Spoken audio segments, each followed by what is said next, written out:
শুভ সকাল বন্ধুরা, সবাই নিশ্চয়ই ভালো আছেন, আমিও ভালো আছি। সকালে চাটা খাওয়া হয়ে গেছে। আজ বছরের শেষ দিন, 24কে বিদায় দিচ্ছি। 2024কে আমরা বিদায় দিচ্ছি। আর আগামীকাল হচ্ছে নতুন বর্ষ, 25কে স্বাগত। যাই হোক, সুখ দুঃখ করে আপনাদের বা আমাদের সবারই 24 সালটা কাটলো মিলেমিশে আর কি। যাই হোক, বছর তো যাবে, আসবেই, সবাই কেউ থামে না, চলে যাবে।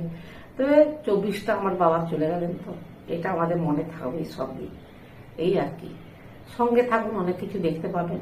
আর সবাই আনন্দ করুন। 31শে ডিসেম্বর মানে শেষ, বছরের শেষ।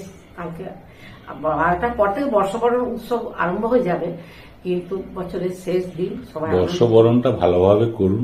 হ্যাঁ, বর্ষবরণটা ভালোভাবে করুন। আমরাও সবারই ভালো কাটুক, ভালো কাটুক সবার। আর আমাদের